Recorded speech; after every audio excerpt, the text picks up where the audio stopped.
नया सवेरा के प्रायोजक हैं LIC, हर पल आपके साथ।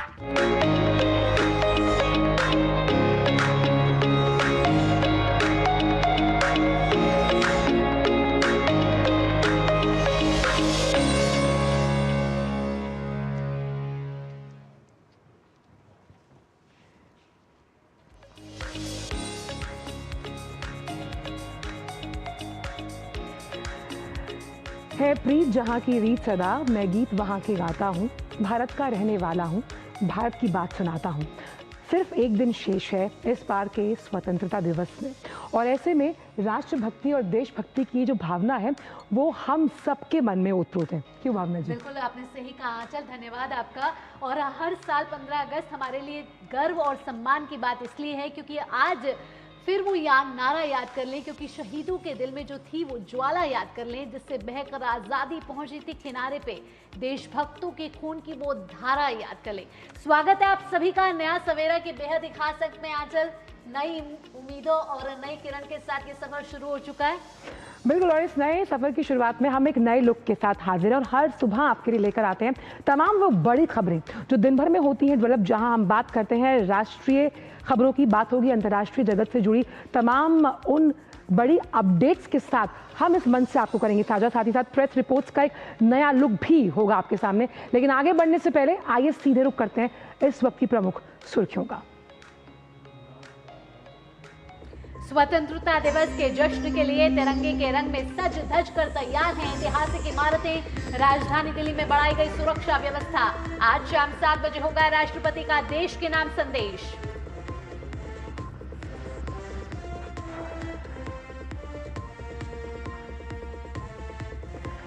सुप्रीम कोर्ट ने बिहार SIR को बताया वोटर फ्रेंडली। आज लगातार तीसरे दिन होगी मामले की सुनवाई। चुनाव आयोग की भी सुनी जाएंगी दलीलें।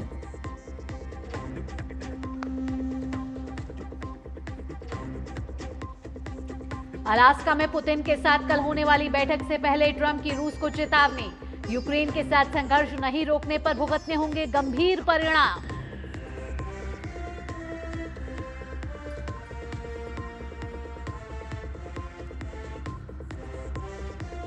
उत्तर प्रदेश के कई इलाकों में भारी बारिश बनी मुसीबत। लखनऊ में कक्षा 12वीं तक के सभी स्कूल बंद। दिल्ली NCR में देर रात बारिश का दौर। पहाड़ों पर भी भारी बारिश की चेतावनी।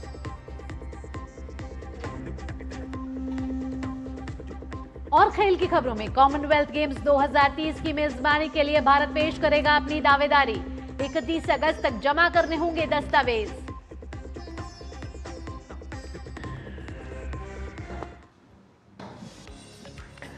और आइए बात करते हैं और नया सवेरा की शुरुआत करते हैं स्वतंत्रता दिवस से जुड़ी तमाम बड़ी खबरों के साथ, जिसकी तैयारियां खूब जोर शोर से चल रही हैं। देश भर में जो तमाम ऐतिहासिक इमारतें हैं और दफ्तर हैं उन्हें तिरंगे के रंग से सराबोर किया है। रामनगरी अयोध्या से लेकर अजमेर और भटिंडा समेत देश इन 3 रंगों में सराबोर है।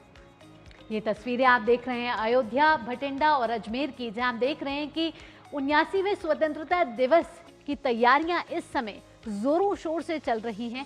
15 अगस्त हमारे लिए गर्व और सम्मान का दिन है। ये याद करने का दिन है हमारे वीरों के बलिदानों का।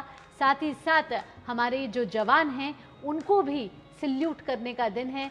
ये दिन है इमारतों को सज धज कर तैयार होने का भी, क्योंकि इस समय राष्ट्रभक्ति में सराबोर है पूरा देश। एक तरफ हर घर तिरंगा अभियान चल रहा है, दूसरी तरफ स्वतंत्रता दिवस की तैयारियां जोरों शोरों से चल रही हैं। सुरक्षा व्यवस्था को इस समय कड़ा कर दिया गया है। बिल्कुल, और ये दिन है मां भारती के उन सपूतों को उनके अदम्य साहस और शौर्य को सलाम करने का, जो मां भारती पर जान न्यौछावर करने से पहले 1 मिनट के लिए भी हिचकते नहीं। और ये सीमा प्रहरी जब सीमाओं पर चौकस होते हैं तब आप, मैं और पूरा भारत देश चैन की नींद घर में सोता है।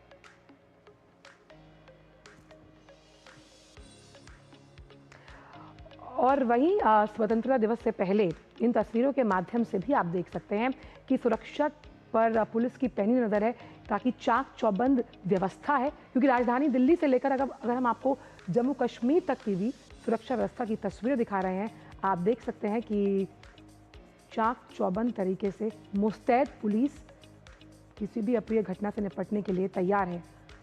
आप देख रहे हैं तस्वीरें की सुरक्षा व्यवस्था को कड़ा कर दिया गया है। कोई भी खतरे की स्थिति पैदा ना हो, इसे लेकर सुरक्षा व्यवस्था की तैयारियां इस समय जोर शोर से चल रही है। लाल किले के गेट पर hand held metal detector, door frame metal detector और बैगेज स्कैनर लगाए गए हैं। हर व्यक्ति की जांच के बाद ही प्रवेश की अनुमति दी जा रही है। जांच एजेंसियां सतर्क हैं और हर गतिविधि पर पैनी नजर रखी जा रही है। साथ ही अगर लाल किले की बात की जाए, जिसकी प्राचीर से हम सुनेंगे प्रधानमंत्री का संबोधन, उसके पास भी सुरक्षा है उसे सख्त कर दिया गया। यहाँ पर भी चप्पे चप्पे पर पुलिस और सुरक्षा बल तैनात हैं। सड़कों की पेट्रोलिंग की जा रही है। दिल्ली के विभिन्न इलाकों में बड़ी संख्या में पुलिसकर्मी तैनात किए गए। साथ ही सुरक्षा कर्मियों की विस्फोटक और संदिग्ध वस्तुओं को पता लगाने के लिए जो नवीनतम मॉडर्न टेक्नोलॉजी है, उससे भी उन्हें लैस किया गया, उसका भी प्रशिक्षण उन्हें दिया गया है। और सीसीटीवी कैमरे के साथ साथ अब फेस डिटेक्शन की तकनीक का भी इस्तेमाल किया जाएगा। वहीं जम्मू कश्मीर में भी सुरक्षा व्यवस्था कड़ी की गई। डोडा समेत तमाम इलाकों में वाहनों की जांच की जा रही है। 15 अगस्त के मद्देनजर सारे नाकों पर कड़ी व्यवस्था कर दी गई है और आने जाने वाले लोगों पर कड़ी नजर रखी जा रही है। तो कहीं ट्रैफिक का डायवर्जन देखा जा रहा है, वहीं साथ ही साथ दिल्ली को अभेद्य किले में तब्दील कर दिया गया है। सुरक्षा व्यवस्था यहाँ कड़ी कर दी गई है। पुलिस ने कमर कस ली है। तमाम नई तकनीक के जरिए, आधुनिक तकनीक के जरिए ये जांचा जा रहा है कि कोई भी ऐसी अप्रिय घटना ना घटे। इसके लिए सुरक्षा व्यवस्था के पुरजोर इंतजाम यहाँ किए गए हैं। और 15 अगस्त से जो पूर्व संध्या होती है, वो भी बहुत ज़्यादा महत्वपूर्ण मानी जाती है, क्योंकि राष्ट्रपति द्रौपदी मुर्मू महामहिम आज जो स्वतंत्रता दिवस है, उसकी पूर्व संध्या पर राष्ट्र को संबोधित करेंगे। और ये संबोधन शाम 7 बजे से आकाशवाणी के संपूर्ण जो राष्ट्रीय नेटवर्क है भावना, उस पर प्रसारित किया जाएगा। और दूरदर्शन के सभी चैनल्स पर हिंदी और उसके बाद अंग्रेजी संस्करण का प्रसारण होना है। तो आप सभी दर्शक जो इस समय नया सवेरा देख रहे हैं, वो ये जान लें कि शाम 7 बजे आप राष्ट्रपति द्रौपदी मुर्मू का स्वतंत्रता दिवस के पूर्व संध्या पर उनका संदेश सुन सकते हैं। आकाशवाणी के सभी नेटवर्क और साथ ही साथ दूरदर्शन पर हिंदी और अंग्रेजी में संबोधन के प्रसारण के बाद दूरदर्शन के क्षेत्रीय चैनलों द्वारा क्षेत्रीय भाषाओं में इसका प्रसारण किया जाएगा। आकाशवाणी अपने संबंधित क्षेत्रीय नेटवर्क पर, आपको बता दें, 9:30 बजे के बाद क्षेत्रीय भाषाओं में इसका प्रसारण करेगा। और राष्ट्रपति का देश के नाम संदेश, उसमें कई ऐसी अहम बातें जो भारत देश से जुड़ी हैं, उसके आर्थिक विकास से जुड़ी होती हैं। आत्मनिर्भर भारत और सर्वांगीण विकास के पथ पर कैसे भारत अपना मार्ग प्रशस्त लगातार कर रहा है, उससे जुड़ी होती हैं। तो देखना होगा कि इस बार का ये संदेश कितना खास होगा। तो स्वतंत्रता दिवस से पहले तैयारियां जोर शोर से चल रही है। सुरक्षा व्यवस्था को इस समय कड़ा कर दिया गया है। ग्राउंड जीरो पर इस समय हमारे संवाददाता मुकेश शुक्ला हमारे साथ जुड़ गए हैं। आइए सीधा रुख करेंगे मुकेश का। मुकेश, यहाँ आपसे पूछना चाहेंगे कि पुलिस सभी एहतियात के साथ आगे बढ़ रही है, क्या क्या सुरक्षा व्यवस्था कर दी गई है? दिल्ली में इस समय अगर बात करें, कितने जवान तैनात किए गए हैं, कितने पुलिसकर्मी तैनात किए गए हैं?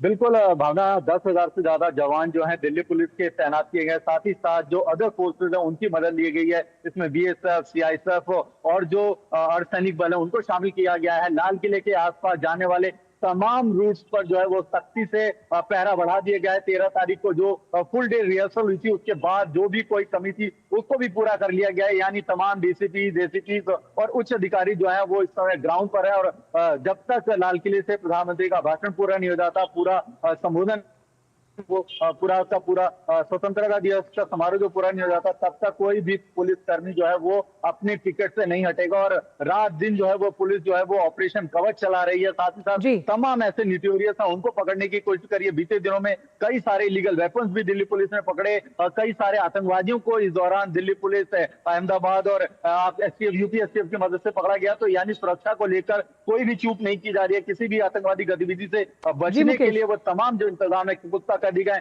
किसी तरह का पैराग्लाइडिंग, ड्रोन जो है वो नहीं उड़ाया जाएगा। पुलिस की निगरानी में पुलिस अपने लिए सुरक्षा के लिए उनका इस्तेमाल करेगी। स्नैपर्स को तमाम बिल्डिंगों पर तैनात कर दिया गया है। सीपी की तरफ आने वाले जो भी रास्ते हैं उस पर भी जगह जगह पिकेट की गई है। रूट जो एडवाइजरी है उसको जारी कर दिया गया ट्रैफिक पुलिस के द्वारा, यानी अगर आप लाल किले की तरफ जा रहे हैं पुरानी दिल्ली नई दिल्ली, तो आप पहले टाइम लेकर के निकलिए और जी। रूट का ध्यान करके निकलिए, जिससे कोई असुविधा ना हो। यानी 15 अगस्त समारोह को लेकर के जी। सुरक्षा चाक बंद है और आज मुकेश। भी दिल्ली पुलिस हेडक्वार्टर में मैराथन मीटिंग चलने वाली है। बिल्कुल, तो ट्रैफिक एडवाइजरी तो हर साल की तरह जारी की जाती है, लेकिन अगर हम सुरक्षा के चाक चौबंद व्यवस्था को जब तकनीक का सहारा मिलता है तो उससे कहीं ना कहीं इस तरह के जो बहुत महत्वपूर्ण दिन होते हैं तो पुलिस का काम थोड़ा आसान होता है, जिसमें हम फेस डिटेक्शन की बात कर रहे हैं, ड्रोन से निगरानी करने की बात की जा रही है। किस तरह से टेक्नोलॉजी का इस्तेमाल किया जाएगा?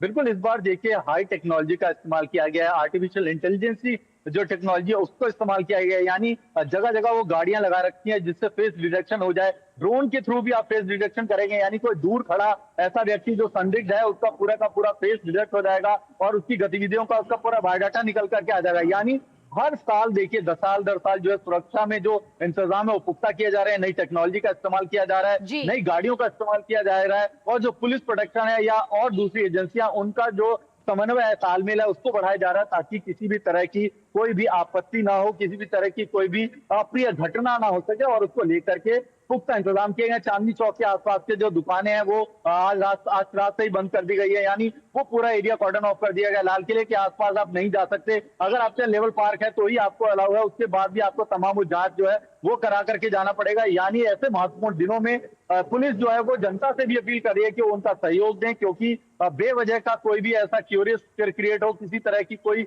वहां पर पैनिक क्रिएट हो, उससे बचने के लिए पुलिस ने कहा है कि आप रूट का जरूर इस्तेमाल करें, एडवाइजरी जरूर पढ़ें और जो भी सुरक्षा में कर्मचारी हैं उनका सहयोग करें, क्योंकि ये आपकी सुरक्षा है, देश की सुरक्षा। और तमाम जो वो भी इस समय सील कर दिए जाएंगे आज रात 12 बजे से, यानी कोई भी ऐसी कमर्शियल एक्टिविटी है नहीं होने देंगे, चाहे वो यूपी बॉर्डर है, हरियाणा बॉर्डर है या आप देखिए उसके आसपास के जो बॉर्डर है वहां पर भी भारी पुलिस बल तैनात कर दिया गया है। तो बिल्कुल कोई भी चूक ना रह जाए, इसके लिए हम देख रहे हैं कि हमारे जवान, दिल्ली पुलिस इस समय पूरी तरीके से सतर्क और तैयार नजर आ रहे हैं। फिलहाल मुकेश, तमाम जानकारियों के साथ आपका बहुत बहुत धन्यवाद। बिल्कुल, तो परिंदा भी पर ना मार सके, इसीलिए अगर हम बात करें, बहुत बहुत शुक्रिया मुकेश आपका, कि दिल्ली का जो लाल किला है वहाँ पर 15 अगस्त को स्वतंत्रता दिवस समारोह को लेकर सुरक्षा के पुख्ता इंतजाम है, उसकी जानकारी मुकेश भी दे रहे थे। अब ऐसे में समारोह के आयोजन को लेकर दिल्ली पुलिस ने ट्रैफिक एडवाइजरी भी जारी की है।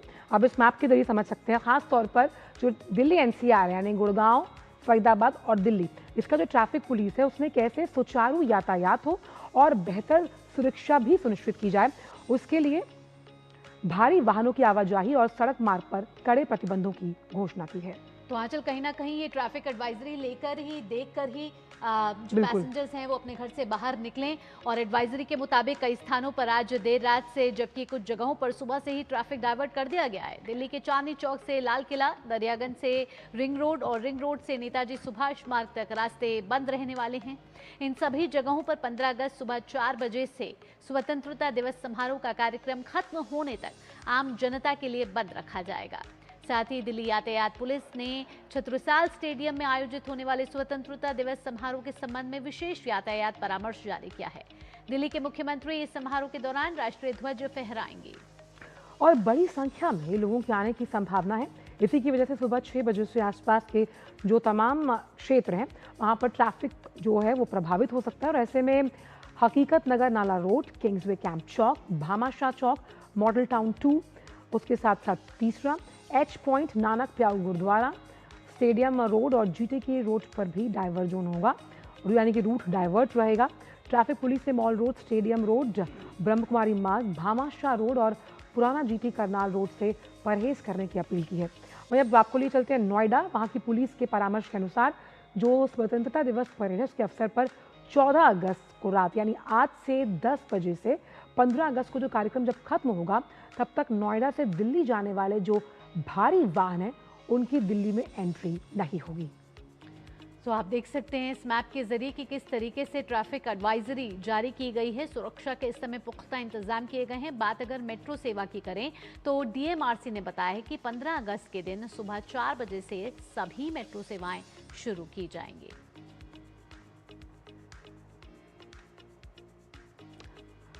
दिल्ली के बाद भावना बात करते हैं उत्तराखंड की, जहां का जो सीमांत इलाके हैं वहां से लेकर हल्द्वानी तक इस बार स्वतंत्रता दिवस का जश्न और भी खास है। वजह क्या है? वजह है राष्ट्रपति भवन से आया सीधा न्योता यानी कि आमंत्रण, जो मिला है पिथौरागढ़ की 8 वीरांगनाओं और हल्द्वानी में एक दिव्यांग कलाकार को। बेहद ही अनूठी पहल कहा जाए इसको आंचल, क्योंकि ये सिर्फ एक आमंत्रण नहीं है बल्कि उनकी मेहनत, जज्बे और देश प्रेम का राष्ट्रीय सम्मान भी है। देखते हैं डीडी न्यूज की एक खास रिपोर्ट। पिथौरागढ़ जिले का दुगतू गांव सीमांत ऊंचाई पर बसा, लेकिन इस बार चर्चा में है यहाँ की 8 वीरांगनाएं, क्योंकि इन्हें मिला है राष्ट्रपति भवन से सीधा न्योता, वो भी स्वतंत्रता दिवस के ऐतिहासिक जश्न में शामिल होने का।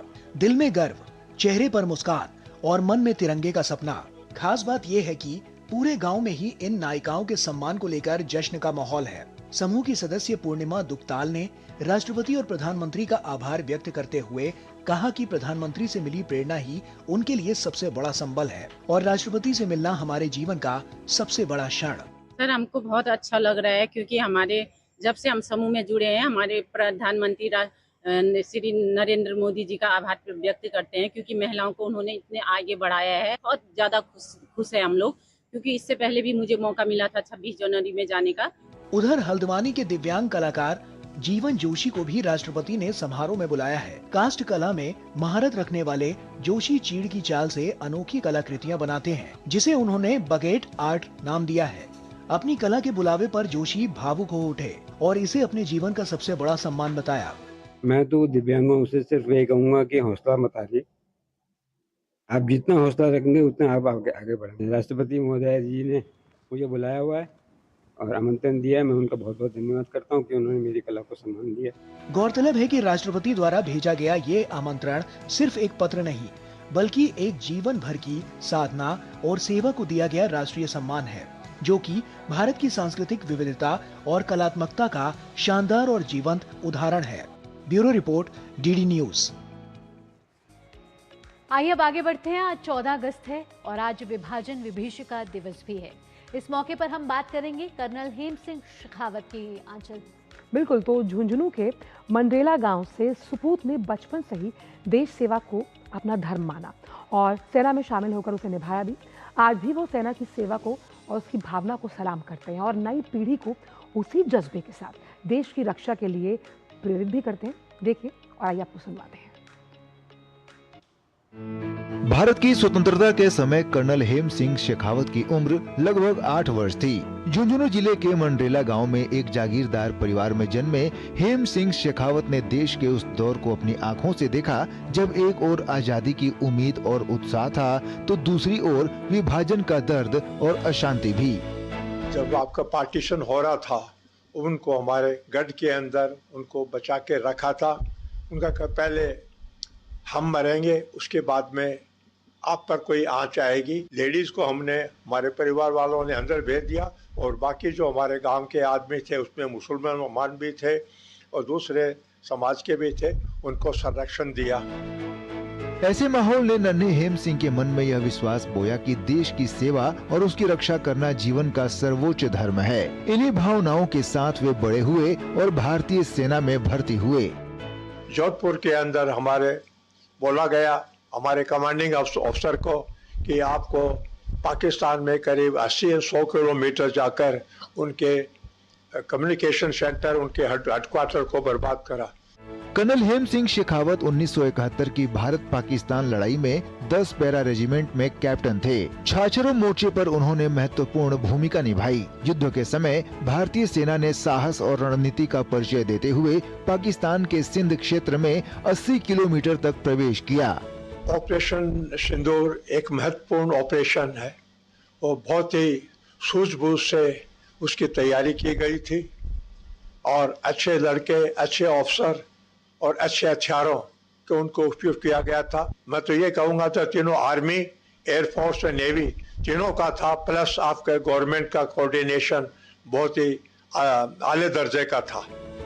ऑपरेशन सिंदूर के बाद जब प्रधानमंत्री नरेंद्र मोदी ने बीकानेर के सीमावर्ती क्षेत्र का दौरा किया तब उन्हें विशेष आमंत्रण दिया गया। वे मानते हैं कि जिस प्रकार महाराजा गंगा सिंह में अद्भुत नेतृत्व और ऊर्जा का संचार था, वैसे ही प्रेरणादायी शक्ति प्रधानमंत्री नरेंद्र मोदी में भी दिखाई देती है। Bureau report, DD news. तो उम्मीद करते हैं कि इस तरह की खबरें जब आप इस मंच से देखते हैं और राष्ट्रभक्ति और देशभक्ति की बात है तो युवाओं में इसका संचार होना बेहद जरूरी है। बिल्कुल आपने सही कहा आंचल। और आइए अब आगे बढ़ते हुए नया सवेरा में बात कर लेते हैं स्वतंत्रता दिवस और हर घर तिरंगा अभियान की।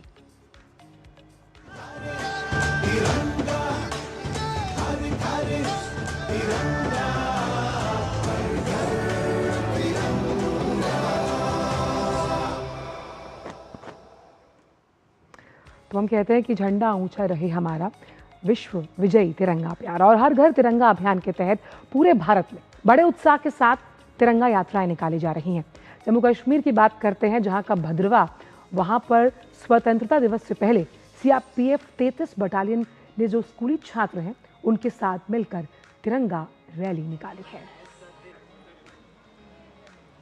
तो जम्मू कश्मीर के भद्रवाह की ये तस्वीरें आप देख रहे हैं, जहां जवानों के हाथ में आन बान और शान हमारे तिरंगा लिए हर घर तिरंगा अभियान में रैली निकाली जा रही है। वहीं युवा हों, बच्चे हों, बड़े हों, हर वर्ग के लोग इस समय तिरंगा यात्रा में जुड़कर राष्ट्र प्रेम, राष्ट्रभक्ति में सराबोर नजर आ रहे हैं। और ये जम्मू कश्मीर के उस विकास के बयार की एक अलग ही तस्वीर पेश करती है जिसने उसकी तदबीर को बदल कर रख दिया। और देश भर में हर घर तिरंगा अभियान जो है वो इस वक्त अपने चरम पर है। इस अभियान को लेकर लोगों में काफ़ी उत्साह देखने को मिल रहा है। भारतीय सेना ने भी तिरंगे का एक वीडियो जारी किया। इसमें तिरंगे को शान और अभिमान का प्रतीक बताया गया है। आइए आपको दिखाते हैं वो वीडियो।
तो वंदे मातरम का उद्घोष और लहराता हुआ शान और तिरंगा। अभिमान का प्रतीक है तिरंगा। आंचल, देशभक्ति और एकता के उत्साहपूर्ण उत्सव में आइए अब आपको लिए चलते हैं लद्दाख, क्योंकि लद्दाख के उपराज्यपाल कविंदर गुप्ता ने बुधवार को लेह के मुख्य बाजार में हर घर तिरंगा रैली का नेतृत्व किया है।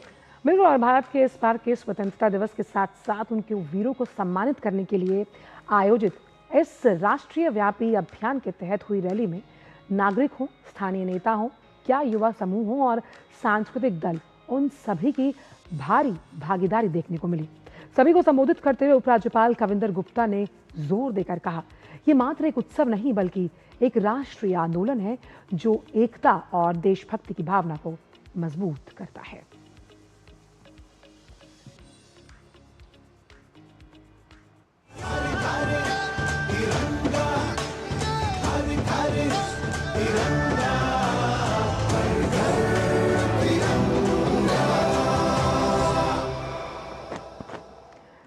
अच्छा, मुझे वो दिन याद आते हैं जब 15 अगस्त पर आपको स्कूल जाना होता था और इसी तरह के झंडों को हाथ में फहराते हुए आप कार्यक्रम को उसकी शुरुआत की उसके खत्म होने का इंतजार करते थे तो आपको मिठाई मिला करती थी। बिल्कुल सही कहा आंचल आपने, वो दिन आपने याद करा दिए। चलिए यहाँ रुक रहे हैं एक छोटे से ब्रेक के लिए, लेकिन ब्रेक के बाद आपको बताएंगे कि बिहार में चल रहे विशेष गहन पुनरीक्षण यानी कि SIR प्रक्रिया पर सुप्रीम कोर्ट में आज तीसरे दिन लगातार सुनवाई है। क्या दलीलें पेश हो सकती हैं और सुनवाई कैसे आगे बढ़ेगी, ये सब इस छोटे से ब्रेक के बाद। जल्द लौटते हैं।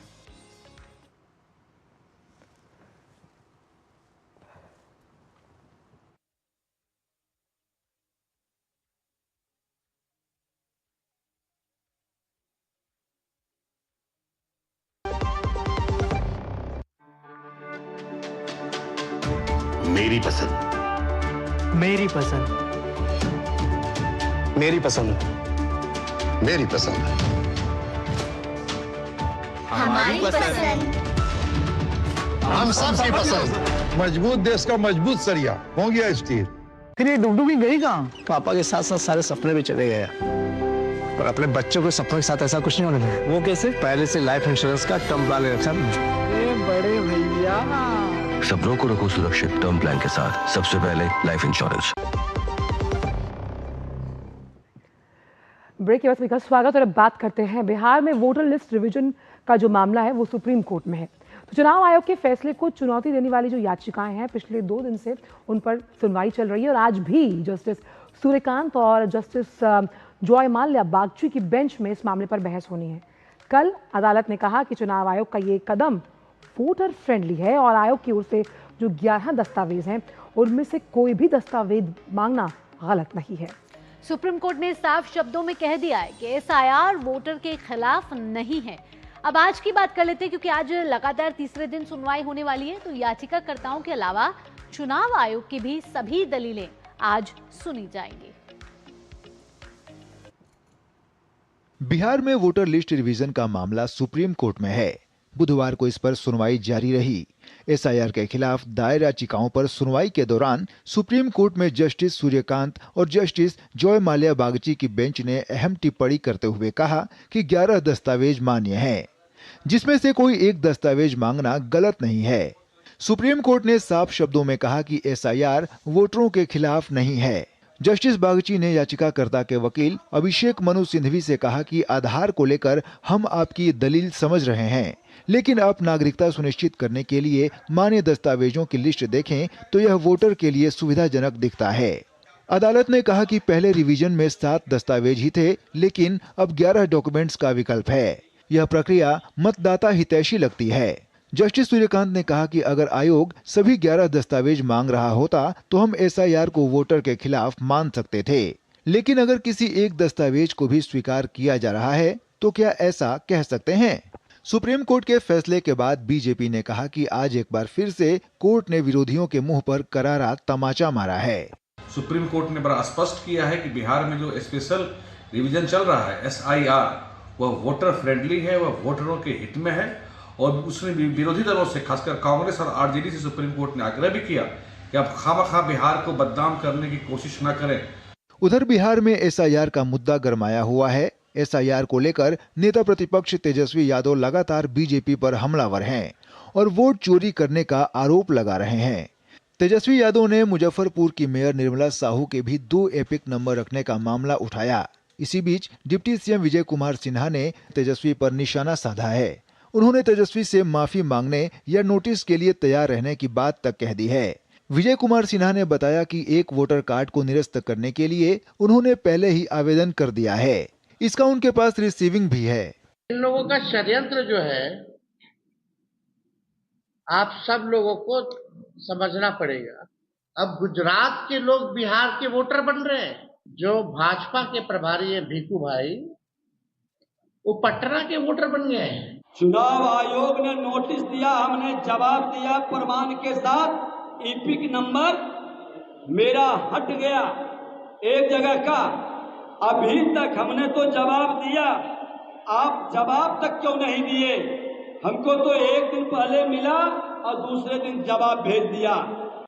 इस बीच बिहार निर्वाचन विभाग ने मुजफ्फरपुर की मेयर निर्मला देवी को नोटिस भेज दिया है। नोटिस में उनसे 2 वोटर ID के बारे में जानकारी देने के लिए कहा गया है। इसके साथ ही उन्हें मामले में जवाब 16 अगस्त की शाम 5 बजे तक देने के लिए कहा गया है। निर्मला देवी के संबंधी मनोज कुमार और दिलीप कुमार से 2 मतदान केंद्रों में नाम रखने के मामले में नोटिस देकर सफाई मांगी है। उधर चुनाव आयोग ने SIR प्रक्रिया के बाद जारी ड्राफ्ट मतदाता सूची में नाम शामिल करने और अपात्र मतदाताओं को बाहर करने संबंधी 454 दावों और आपत्तियों का निपटारा कर दिया है। आयोग ने कहा है कि अब तक मतदाताओं से 17,665 दावे और आपत्तियां प्राप्त हुईं। चुनाव आयोग ने बिहार में 1 अगस्त को ड्राफ्ट मतदाता सूची जारी की थी। हालांकि राजनीतिक दलों और उनके BLA को मसौदा मतदाता सूची में नाम दर्ज कराने या न होने के संबंध में अपनी शिकायतें दर्ज कराने के लिए 1 महीने का समय दिया है। ड्राफ्ट मतदाता सूची जारी हुए 12 दिन बीत जाने के बावजूद किसी भी राजनीतिक दल ने कोई शिकायत दर्ज नहीं कराई है। Bureau report, DD news. तो बिहार में चल रहे SIR पर आज भी सुप्रीम कोर्ट में लगातार तीसरे दिन सुनवाई होने वाली है। हमारे संवाददाता इस समय विकास हमारे साथ जुड़ गए हैं ज्यादा जानकारी के साथ। विकास, आपसे पूछना चाहेंगे, अगर कल की दलीलों की बात करें तो जस्टिस सूर्यकांत और जस्टिस जॉयमाला ने क्या दलीलें सुनी, और अब आज तीसरे दिन लगातार सुनवाई है, तो सुनवाई आगे कैसे बढ़ेगी, क्योंकि चुनाव आयोग की दलीलें भी आज सुने जानी है, और कब तक लग रहा है कि मामला आगे बढ़ेगा और फैसला सुरक्षित रख लिया जाएगा कोर्ट द्वारा? बिल्कुल भावना, जो कल की सुनवाई थी उसमें जो मुख्य बातें कोर्ट की तरफ से थी वो यही थी कि अगर आयोग ने ये कहा होता कि सभी 11 दस्तावेज देने होंगे किसी वोटर को, तो ये माना जा सकता था कि उनके लिए इनकन्वीनियंट होगा। लेकिन अगर 11 दस्तावेज, जो कि पहले 7 थे, 4 उसमें और जोड़े गए, अगर 11 दस्तावेज में से किसी भी एक दस्तावेज को देने से वोटर लिस्ट में नाम दर्ज हो सकता है, तो आप इसको ये नहीं कह सकते कि ये वोटर के खिलाफ की जा रही पूरी प्रक्रिया है। दूसरा, कोर्ट में जब सुनवाई हुई तो अभिषेक मनु सिंघवी ने सवाल उठाया कि बिहार में पासपोर्ट या मैट्रिकुलेशन सर्टिफिकेट, इस तरह की चीजें बहुत कम लोगों के पास हैं, तो कोर्ट ने इस पर उनका ध्यान भी दिलाया कि आप ऐसा नहीं कह सकते। बिहार में अगर आप एकेडमिक्स में बिहार के लोगों का, खासतौर से युवाओं का प्रदर्शन देखें तो वहां पर साक्षरता की दर को देखते हुए और जिस तरह से सिविल सर्विसेज एग्जाम में वहां पर स्टूडेंट सामने आते हैं, आप समझ सकते हैं कि कोई पिछड़ा राज्य नहीं है, पढ़ाई के मामले में बहुत आगे है, और इसीलिए मैट्रिकुलेशन सर्टिफिकेट ये कहना कि नहीं होगा बहुत सारे लोगों के पास, ये अंडरमाइन करना है पूरे स्टेट को। तो ये भी यहाँ पर याद दिलाया गया। अब जहां तक आगे की सुनवाई की बात है, तो कल कोर्ट ने अभी याचिकाकर्ता जो हैं उनमें से कुछ को आइडेंटिफाई करते हुए कहा कि हम आपको 5 मिनट का मौका देंगे। सभी याचिकाकर्ताओं को, किसी को 5 मिनट, किसी को 2 मिनट, और उनको एक अपनी बात रखने का पूरा मौका दिया जाएगा। जो आर्ग्यूमेंट्स अब तक नहीं हुए हैं उनको वो वहां पर आज कह सकते हैं, और इसके बाद हम देखेंगे कि चुनाव आयोग इन सभी जो कल से लेकर के और आज तक जो भी आरोप लगेंगे उन पर अपनी सफाई देगा। और उम्मीद ये है कि जैसा सुप्रीम कोर्ट ने भी कल ये संकेत दे दिए थे कि आज सुनवाई के बाद ऑर्डर रिजर्व हो जाएगा। अब बहुत ज्यादा सुनवाई का समय नहीं बचा है, लेकिन कुछ एक याचिकाकर्ता अभी भी बचे हैं, और खासतौर से इलेक्शन कमीशन को इन सभी आरोपों पर बिंदुवार अपनी बात रखने का मौका कोर्ट देगा। ठीक विकास, अगर कानूनी रूप से समझे तो किस तरह की दलीलों की तैयारी कर सकता है चुनाव आयोग SIR के मुद्दे को लेकर? देखिए, चुनाव आयोग सबसे पहले, जैसे हमने हलफनामे में भी देखा था, कि आंकड़ों के साथ आएगा कि कितने लोगों के पास कौन से डॉक्यूमेंट्स हैं, क्योंकि एक सर्वे के तहत जो भी आंकड़े इलेक्शन कमीशन ने जुटाए कि कितने प्रतिशत लोग पासपोर्ट रखते हैं, कितने लोगों के पास मैट्रिकुलेशन सर्टिफिकेट होने की उम्मीद है, इस तरह के आंकड़े रखेगा और ये बताने की कोशिश करेगा कि ये जो पूरी एक्सरसाइज है इसमें बहुत सारे विकल्प दिए गए हैं वोटर्स को। आधार को लेकर के अपनी जो आशंकाएं हैं चुनाव आयोग पहले ही जता चुका है कि आधार में कहीं बहुत सारी जगहों पर गड़बड़ी पाई गई है। जो लोग वहाँ के नागरिक नहीं है, निवासी नहीं है, उनके भी आधार बनना कोई बड़ी बात नहीं है। इस तरह की रिपोर्ट हमने देश के अलग अलग राज्यों से देखी है, तो एक वो दलील चुनाव आयोग की है। और 2003 में जो एक इसी तरह की प्रक्रिया हुई थी और वो करीब 4.5 करोड़ से ज्यादा लोग, उनको उस वक्त उसमें शामिल किया गया था, तो वो लोग बने हुए हैं। ये भी बताया जाएगा आयोग की तरफ से कि भाई हमने 2003 में भी एक्सरसाइज की थी, इस बार ही इतना विरोध, इतना कड़ा ऐतराज क्यों हो रहा है। और कुछ एक आरोप लगे हैं आंचल, जैसे कि हमने देखा था कि योगेंद्र यादव जो एक याचिकाकर्ता हैं, कुछ लोगों को लेकर के आए थे, कोर्ट रूम में ले आए थे और उन्होंने ये कहा था कि इनका नाम मृतक सूची में डालकर इन्हें वोटर लिस्ट से हटा दिया गया है। इस तरह के मामलों पर भी चुनाव आयोग अपनी सफाई आज रख सकता है कि अगर ऐसा हुआ तो क्यों हुआ, किन लोगों की गलती की वजह से हुआ है, BLO लेवल के अधिकारियों की, और ऐसे लोगों के पास अभी और क्या विकल्प मौजूद है, वो कहां पर अपील कर सकते हैं और क्या क्या विकल्प आने वाले दिनों में उनके सामने रहेंगे। बिल्कुल, और इस पर आज सुप्रीम सुनवाई है सुप्रीम कोर्ट में। बहुत बहुत शुक्रिया विकास इन तमाम जानकारियों को हमसे साझा करने के लिए। और 11 दस्तावेजों में से जिस तरह से 7 दस्तावेजों को मंजूरी दी गई है, उस पर साफ तौर पर कोर्ट की ये टिप्पणी कि ये वोटर फ्रेंडली है, ये अपने आप में बड़ी बात है। बहुत ज़रूरी है आंचल ये भी जानना कि वो जो 11 दस्तावेज है उसके लिए सुप्रीम कोर्ट ने कहा है कि सही कहा है चुनाव आयोग ने कि ये अनिवार्य है, और इसके साथ आधार कार्ड पर भी सुप्रीम कोर्ट ने अपनी टिप्पणी दी है। अब आज जब तीसरे दिन सुनवाई होगी तो ये देखना होगा कि क्या आज कोर्ट फैसला सुरक्षित रख लेती है या नहीं, या आगे भी इस पर सुनवाई हो सकती है। फिलहाल चुनाव आयोग की आज क्या दलीलें होती हैं ये तो जब कोर्ट की सुनवाई होगी तो सुनाई देगी। लेकिन हम आंचल ये देख रहे हैं कि SIR का मुद्दा संसद से लेकर सड़क तक एक तरफ बना हुआ है, राजनीति इस पर गरमाई हुई है। वहीं कानूनी तौर पर भी हम देखें तो सुप्रीम कोर्ट में लगातार सुनवाई करके इस मामले को किस तरीके से सरल बनाया जाए और सुलझाया जाए, इस पर भी तमाम कोशिशें हो रही हैं। बिल्कुल, इसीलिए राहुल गांधी के बयान पर भी सुप्रीम कोर्ट ने साफ तौर पर टिप्पणी करके कहा था कि अगर आपके पास दस्तावेज हैं या आप सत्य के साथ अपने तथ्य को पेश कर सकते हैं तो बात करना जरूरी है, क्योंकि ऐसी बात है आप सोशल मीडिया का सहारा ना लेकर आप इसे संसद में उठाइए। चलिए बढ़ते आगे और बात करते हैं भारतीय सेना की, जहां एक बार फिर वो देवदूत बनकर सामने आई और सेना ने हिमाचल प्रदेश का जो किन्नौर जिला है वहां बाढ़ में फंसे लोगों को सुरक्षित बाहर निकाला है। सेना ने लॉजिस्टिक ड्रोन का उपयोग करते हुए इस बचाव अभियान को सफल बनाया है। बुधवार को ऋषि डोगरी घाटी के ऊंचाई वाले इलाकों में बादल फटने से आई बाढ़ ने सतलुज नदी पर बने पुल को अपनी चपेट में ले लिया। इससे एक व्यक्ति भी घायल हो गया। किन्नौर के पुलिस अधीक्षक से अनुरोध प्राप्त होने पर सेना ने तुरंत मानवीय सहायता और आपदा राहत दल को तैनात किया और दल ने फंसे हुए नागरिकों को ऊंचे और सुरक्षित स्थानों तक पहुंचाया और घायलों को अस्पताल में भर्ती भी करवाया। और आप देख सकते हैं कि ड्रोन्स की मदद से एक बार फिर संकट मोचक बनकर सामने आई भारतीय सेना और इतनी मुश्किल परिस्थितियों में चुनौतियों से जूझते हुए लोगों को सुरक्षित पहुंचाएगा।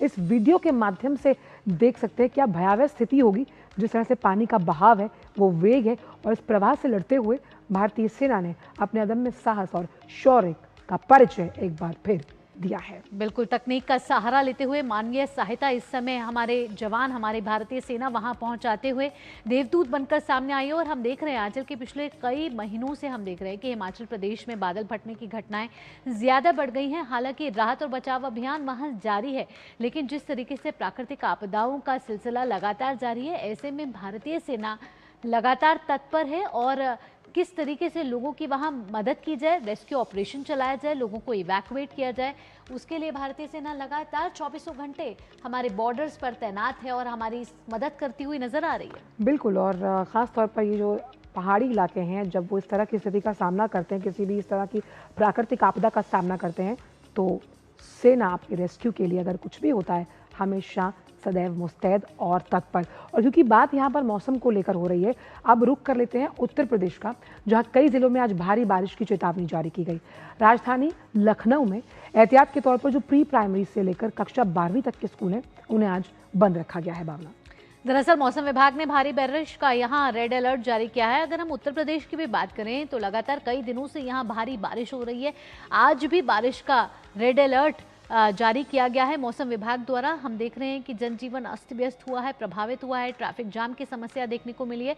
वहीं अगर 12वीं कक्षा तक की बात करें तो आज सभी स्कूल वहां बंद किए गए हैं, क्योंकि भारी बारिश की यहाँ चेतावनी जारी की गई है। बिल्कुल, और बारिश के मौसम से जहां गर्मी की तपिश से राहत मिलती है, लेकिन कहीं ना कहीं जाम की स्थिति से भी हमें जूझना पड़ता है।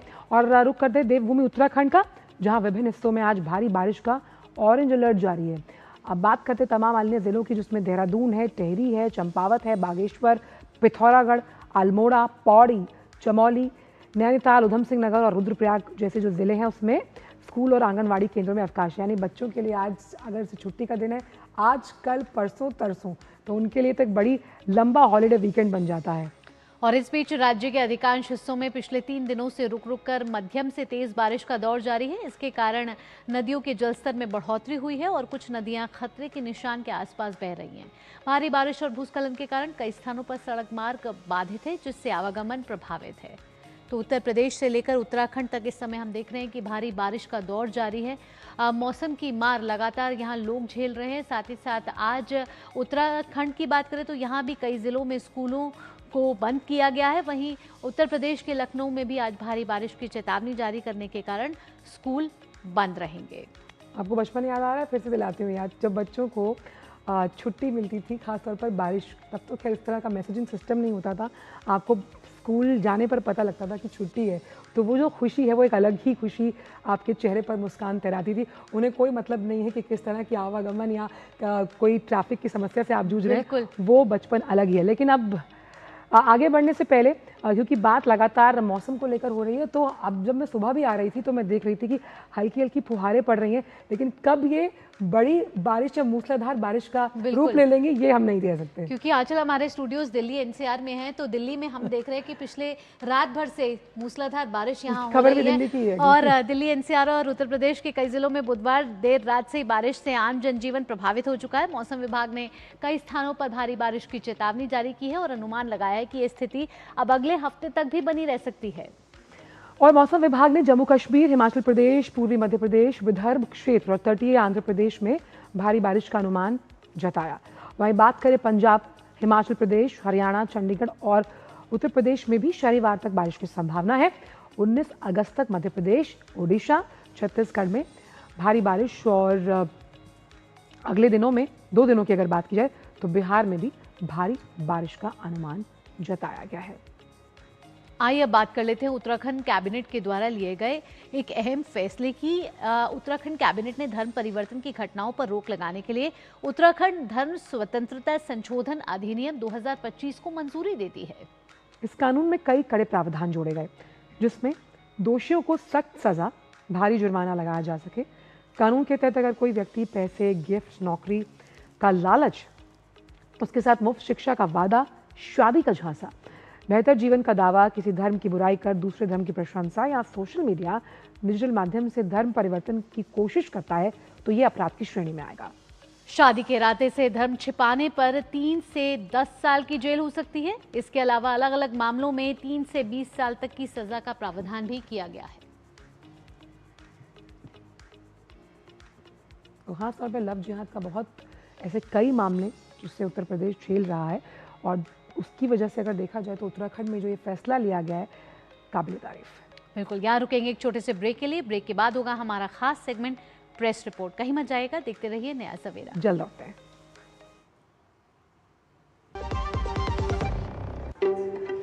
एक मिनट क्या हुआ? अभी से इतना खर्चा करोगे, तुम मेरी पढ़ाई का क्या करोगे? तुमने पहले लाइफ इंश्योरेंस का चाइल्ड प्लान सोच रखा है, इसके लिए। सपनों को रखो सुरक्षित चाइल्ड प्लान के साथ। सबसे पहले लाइफ इंश्योरेंस। जब धरती चीर कर निकलता है लोहे का पत्थर और मिलता है मोंगिया के जोश से, फिर तपता है, पिघलता है और बनता है फौलाद। अब होता है सरिया सारी खूबियों के साथ। मोंगिया स्टील, मजबूत देश का मजबूत सरिया। ब्रेक के बाद आपका स्वागत है। आप देख रहे हैं नया सवेरा। वक्त हो चला है जानने का प्रेस रिपोर्ट, क्योंकि अगर आपका ऑफिस जाने का समय नजदीक आ रहा है, आप अखबार आज नहीं पढ़ पाए हैं, तो हम आपके लिए लेकर आ चुके हैं अखबारों में जो विभिन्न क्षेत्रों की खबरें हैं उनमें कौन कौन सी मुख्य सुर्खियां आज प्रकाशित हुई हैं। तो पहली खबर भावना क्या है वो बताइए दर्शकों। बिल्कुल, पहली खबर का बात करेंगे। स्वतंत्रता दिवस नजदीक है, सिर्फ और सिर्फ एक दिन बाकी है, तैयारियां पूरी की जा चुकी हैं। तो लाल किले से दिखने वाली है आज कल महिला सशक्तिकरण की तस्वीर। और आपको बता दें कि केंद्रीय योजनाओं का लाभ अब अंतिम पायदान तक पहुंचने में सरकार कितनी सफल रही है, इसकी पुष्टि के लिए लाल किले को मंच बनाया गया है, जहां से दिखने वाली है महिला सशक्तिकरण की एक भव्य तस्वीर।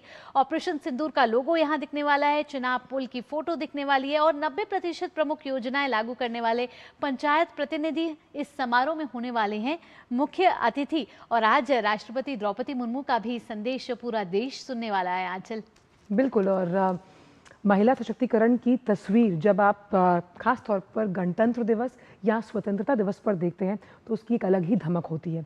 और अब बात करते हैं हमसे और आपसे जुड़े हुए ट्रांजैक्शंस को लेकर। कल मैंने एक बहुत अच्छी सीरीज देखी जामताड़ा। मुझे उम्मीद नहीं थी कि उस तरह की कोई खबर जो कि साइबर धोखाधड़ी से जुड़ी होगी वो सुबह अखबार में होगी। तो यूपीआई के जरिए हम कई बार पेमेंट्स करते हैं, लेकिन अब यूपीआई के जरिए अगर आप पेमेंट करते हैं और जो लिंक भेजकर अगर आप भुगतान करते हैं तो उस पर अब रोक लगाने की तैयारी की जा रही है। अब आप यूपीआई से कैसे भुगतान करते हैं? 2 तरीके हैं, एक पुश करने का तरीका होता है और एक पुल सुविधा से।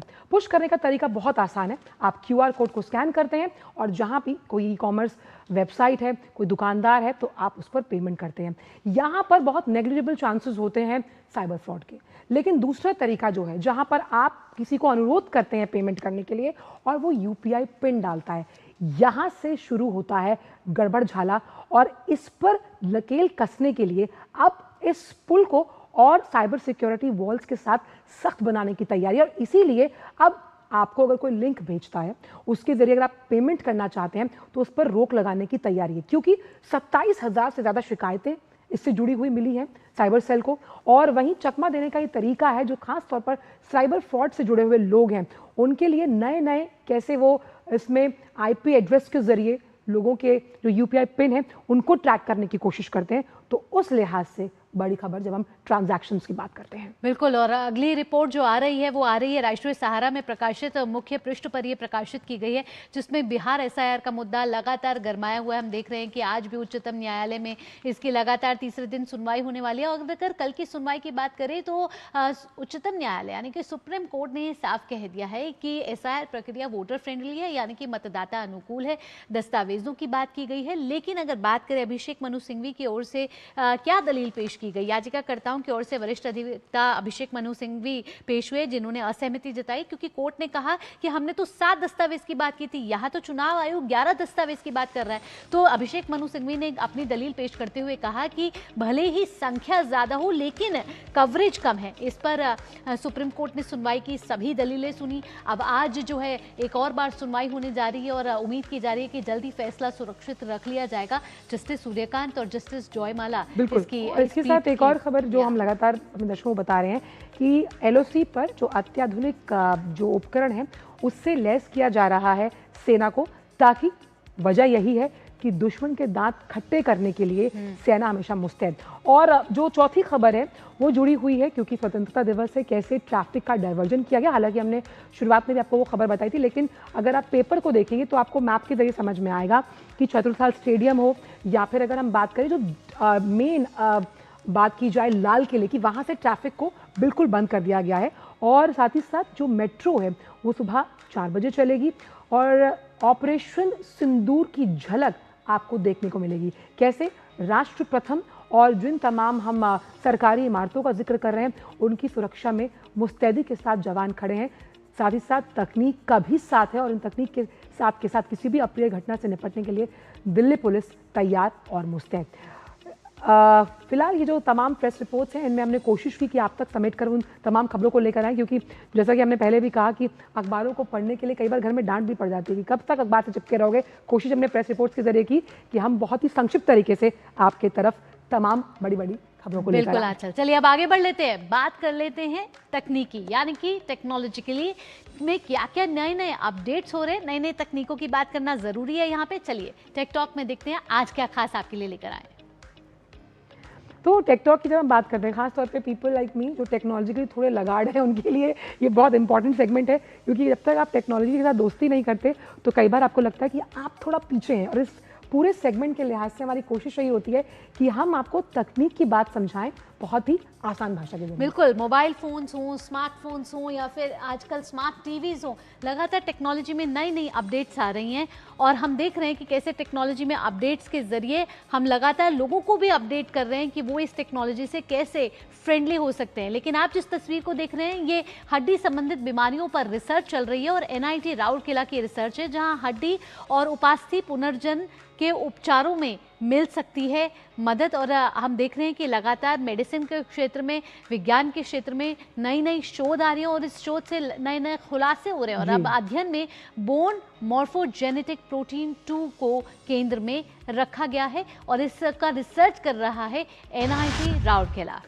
यानी आप जब प्रत्यारोपण की बात करते हैं, यानी सिंपल भाषा में कहें कि जो नीट ट्रांसप्लांट है उसको और ज़्यादा मॉडिफाई करने के साथ साथ तकनीक के लिहाज से इससे जुड़े प्रोटीन पर, यानी कि अगर कोई हड्डी डिसबैलेंस है या वो उस तरह से काम नहीं करती तो कैसे उसका पुनर्जनन हो सकता है, यानी दोबारा वो अपने उसी अवस्था में काम करे, और कैसे इसमें आधारित जो दवाओं का निर्माण है वो कैसे किया जाएगा। इस पर NIT राउरकेला की रिसर्च सामने आई है। अब ये राउरकेला की एक स्टडी है जिसमें कहा गया है कि मानव शरीर में मौजूद कुछ प्राकृतिक शर्करा जैसे अणु एक प्रमुख अस्थि प्रोटीन के व्यवहार को कैसे बदल सकते हैं। बायोकेमिस्ट्री पत्रिका में प्रकाशित ये शोध अस्थि और उपास्थि की मरम्मत के उपचारों में सुधार, बेहतर चिकित्सा, प्रत्यारोपणों की डिजाइनिंग और अधिक प्रभावी प्रोटीन आधारित दवाओं के विकास के लिए संकेत देता है। ये समझना कि प्रोटीन कैसे और क्यों खुलता है, जीव विज्ञान में एक दीर्घकालिक चुनौती है जिसका अनुप्रयोग दवा वितरण से लेकर ऊतक इंजीनियरिंग तक है। और ये अध्ययन जो है वो बोन मॉर्फोजेनेटिक प्रोटीन 2 BMP2 पर केंद्रित है और जो हड्डी और उपास्थि निर्माण के लिए केंद्रीय अणु यानी एटम यानी तमाम वो एटम्स जो हड्डियों के लिए ज़रूरी हैं, उस लिहाज से ये अध्ययन बताता है कि उनकी कोशिकाओं को बनाने वाली जो एटम्स हैं उनको बदलने में मदद करेगा। और ख़ास तौर पे अगर इसे देखिए, चोट के बाद सबसे ज़्यादा नुकसान किसे होता है? आपकी मांसपेशियों और हड्डियों को। तो उस लिहाज से इस रिसर्च के ज़रिए जिस प्रोटीन का हमने जिक्र किया वो कैसे मददगार साबित होगा और ट्रांसप्लांट में कितनी ज़्यादा ये रिसर्च मददगार साबित होगी, इसका जिक्र NIT राउरकेला की रिसर्च में क्या क्या है। चलिए आगे बढ़ लेते हैं, खेल जगत की खबरों को देख लेते हैं हमारे खास सेगमेंट स्पोर्ट्स ट्रैक में। भारतीय ओलंपिक संघ ने अपनी विशेष आम बैठक के दौरान साल 2030 में होने वाले कॉमनवेल्थ गेम्स की मेजबानी के लिए भारत की दावेदारी को मंजूरी दे दी है। यानी अब भारत ने 2030 के राष्ट्रमंडल खेलों के लिए अहमदाबाद को मेजबान शहर बनाते हुए पहले ही आशय पत्र जमा कर दिया है। भारतीय गुलबीर सिंह की, जिसने पुरुषों की 3000 मीटर की दौड़ में अपना राष्ट्रीय रिकॉर्ड सुधारा। गुलबीर सिंह ने 7 मिनट 34.49 सेकंड में दौड़ पूरी की। बुडापेस्ट में आयोजित हंगेरियन एथलेटिक्स ग्रां प्री में वो 5वें स्थान पर रहे। 2 बार की US ओपन एकल चैंपियन वीनस विलियम्स को इस साल के टूर्नामेंट के लिए वाइल्ड कार्ड एंट्री दे दी गई है। 45 वर्षीय वीनस ने पिछले महीने वॉशिंगटन ओपन में पीटन स्टर्न्स को मात दी थी और वे 2000 शूटआउट से हुआ जहां PSG ने 4-3 से मारी बाजी। और अब बात मिजाज मौसम से जुड़ी हुई, देखते हैं इस बार का वेदर अपडेट।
और विभाजन विभीषिका स्मृति दिवस पर प्रधानमंत्री ने हाल ही में सोशल मीडिया प्लेटफॉर्म एक्स पर अपने विचार रखे। उन्होंने लिखा कि भारत विभाजन विभीषिका स्मृति दिवस मनाता है। हमारे इतिहास के उस दुखद अध्याय के दौरान अनगिनत लोगों द्वारा झेले गए उथल पुथल और दर्द को याद करते हुए। बिल्कुल, प्रधानमंत्री नरेंद्र मोदी ने कहा है कि ये उनके साहस का सम्मान करने का भी दिन है, अकल्पनीय क्षति का सामना करने और फिर भी नए सिरे से शुरुआत करने की ताकत पाने की उनकी क्षमता का। प्रभावित हुए कई लोगों ने अपने जीवन का पुनर्निर्माण किया और उल्लेखनीय उपलब्धियां हासिल की। ये दिन हमारे देश को एक सूत्र में पिरोने वाले सद्भाव के बंधन को मजबूत करने की हमारी स्थायी जिम्मेदारी की भी याद दिलाता है।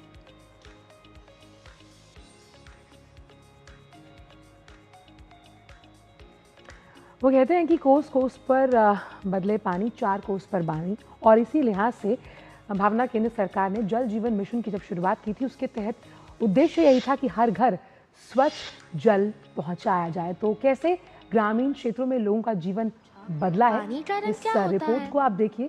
और इसी के साथ हमें दीजिए इजाजत। मुलाकात होगी अब सोमवार को। मुस्कुराते रहिए, सशक्त रहिए। नमस्कार।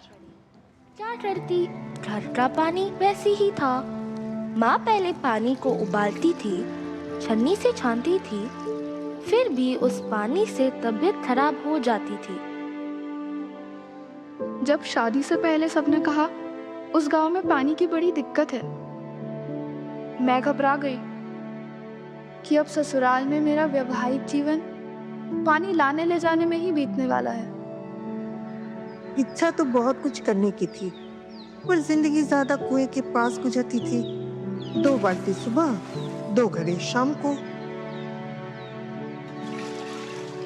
मीलों दूर चल चल के घुटने कमजोर पड़ जाते थे।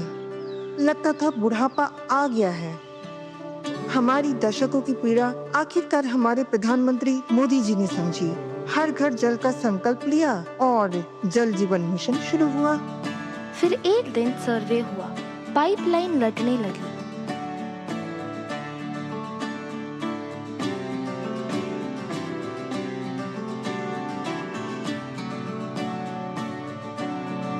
फिर पहली बार नल से पानी आते देखा तो मैं तो हमारे प्रिय प्रधानमंत्री मोदी जी की फैन बन गई। अब पानी भी साफ आता है, डर भी नहीं लगता है। अब सुबह सुबह बिना भागे पानी मिल जाता है और समय घर गृहस्थी संवारने में ज्यादा जाता है। जल जीवन मिशन ने सिर्फ हर घर जल का सपना पूरा नहीं किया, बल्कि हर घर एक नई उम्मीद भी पहुंचाई है। प्रधानमंत्री मोदी जी के नेतृत्व में पिछले 11 सालों में जल जीवन मिशन सहित कई योजनाओं ने लोगों का जीवन बदला है, लोगों का जीवन आसान और बेहतर बनाया है।